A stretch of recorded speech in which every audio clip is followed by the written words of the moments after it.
What's up guys, it's Pliskin here. Today we're going to start a new series called Pliskin's Picks, where we go over guns that have failed to reach an iconic status in both pop culture and practical uses, giving the limelight to those that tried and nearly made it, or in some cases completely failed. So for this episode, we're going to be going over the FAMAS, which comes in two variants, the F1 and the G2, both of which we're about to go over. The F1 variant is 7.9 pounds, has a 19.2 inch barrel, has an effective range of 300 meters, takes 5.56 NATO, lever delayed blowback is its action, it takes a 25 round magazine, and was produced from 1975 to 2000. The G2 was produced from 1994 to 2000, it weighs 8.4 pounds. Its Commando variant has a 15.9 inch barrel, its SMG variant has a 12.6 inch barrel, and its Sniper variant has a 24.4 inch barrel.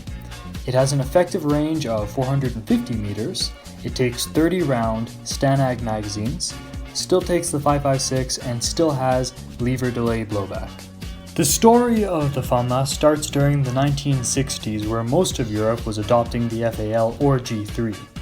However, the French High Command was highly opposed to adopting a foreign rifle. Therefore, the FAMAS project began in 1967, with the first prototype being made in the 1970s. When it was formally adopted, the F1 replaced both prior rifles and SMGs in the French military, but more about that later on. Upon adoption, French troops had many complaints about the F1. The many plastic pieces on the gun broke, and the magazines proved to be less than durable. These issues persisted until an updated version of the FAMAS was released in 1994. The new model, G2, took standard NATO 30-round magazines, which functioned much better than the original F1 magazines in terms of reliability. Additional improvements included fiberglass instead of plastic, making the rifle all-round more durable. An enlarged trigger guard was also added for a much more comfortable grip. For some reason, only the French Navy took in the G2, and the French Army still held on to their inferior F1s. The FAMAS rifle is of a bullpup configuration, meaning the firing mechanism and magazine go behind the trigger. It was lever delay blowback, an uncommon action system that results in a lighter overall rifle. It has three settings: safe, semi-automatic, and automatic, although there is another selector located behind the magazine that can be activated during automatic fire, which switches the rifle from automatic to 3-round burst. Although the FAMAS rarely shows itself in film, it has found a cozy little niche in games due to its unique appearance and obscurity factor. The most common iteration of the FAMAS in games is what many would call the quote-unquote weird-looking burst rifle from the Modern Warfare series.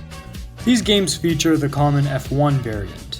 Many COD players in 2009 and 2019 alike have been introduced to the FAMAS as a quirky-looking, accurate triple burst weapon. While rarely anyone's first choice in terms of the guns the game has to offer, the FAMAS has made itself recognizable to multiple generations through the Modern Warfare series. The reputation created within the general gaming audience is most likely what prompted Ubisoft to implement a nearly identical F1 in Far Cry 3 and 4. This version has a catch, however. Whereas in Modern Warfare the FAMAS is recognized as an accurate burst weapon, in Far Cry the FAMAS serves as the first unlockable, excluding signatures, stealth rifle, hence shifting its perception to a silent and deadly tool for the more patient player. A more true-to-life representation of the FAMAS would be its incarnation as the assault rifle in Metal Gear Solid 1. Featuring the G1, a prototype of the G2, the trigger guard is accurately represented, as well as the F1 style 25-round magazine, which wasn't replaced until the full G2 came out. However, where it truly beats out the Modern Warfare and Far Cry iterations is in the realism of this gun's application. Neither stealth tool nor precision burst weapon, the FAMAS shines as it was meant to, as an SMG rifle hybrid with a high rate of fire. Snake chews through the opposition and is only held back by the smaller than normal magazine size. This is the FAMAS in all of its glory. While the Modern Warfare iteration fails to portray the FAMAS as it was intended to be, the Call of Duty Black Ops 1 FAMAS shares MGS1's pedestal of giving this rifle an accurate digital representation. Here it's hailed as the best rifle in the game, although I would personally disagree, for having the range of a rifle whilst maintaining the close-range deadliness of an SMG. Utilizing a prototype designed in the 1970s, this gun serves as a wink to most iterations of the FAMAS. Having many features from the F1, yet having the grenade launcher attachment capabilities of the G2, this feels like a celebration of the rifle's history. However, due to the lack of the iconic carrying handle, this iteration of the FAMAS failed to make a lasting impression. This differing silhouette called for the triumphant return of the more familiar yet inaccurate portrayal of the quote-unquote weird-looking burst guns of old. Seeing as Metal Gear Solid 5 was filled to the brim with fan service for older fans, it makes sense that the last of the 4 rifles that you can unlock would be the FAMAS.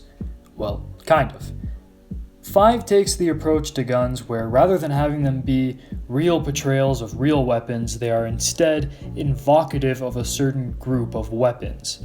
The bullpup rifle here is part G11 with the odd square shape, part AUG with its 9mm capabilities, and part FAMAS as a foundation. However, unlocking this, as it's called in the game, G44K, and the 9mm variant of it, allows you to create something closer to what the FAMAS looks like within the game's gunsmith mode. A proper F1 model can be made with some effort here.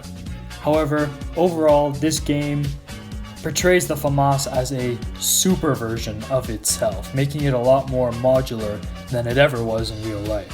So why didn't this gun become as iconic as AR or AK variant weapons? In its G2 configuration, it's a modular, accurate, and reliable rifle.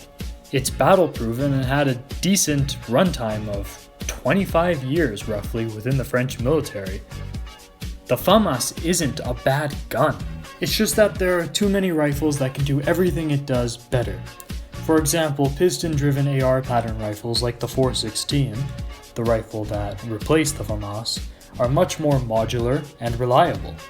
The AUG is a superior bullpup to the FAMAS and serves as the super bullpup rifle that the FAMAS tries to be in MGS-V, with its 9mm capabilities, super modularity, quick change barrels, and reliability.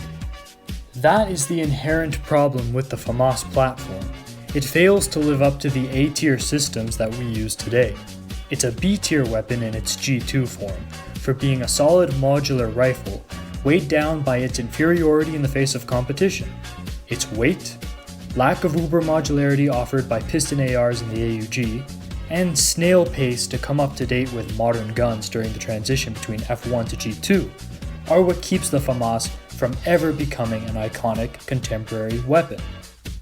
It's not all grim though. Its burst rifle niche remains alive and strong in video games, as well as its unique appearance. These factors will keep the memories of the FAMAS alive in the minds of those like me and other players who have grown up playing games featuring this weapon. So although it might be dead in terms of practical use, within pop culture, it's alive and it's thriving. Alright guys, that's it for me. Let me know if you enjoyed this, if you want me to make more of these. I'm probably going to do it anyways, but if there's obscure guns that you guys feel deserve more attention and you want me to give them said attention, let me know down in the comments.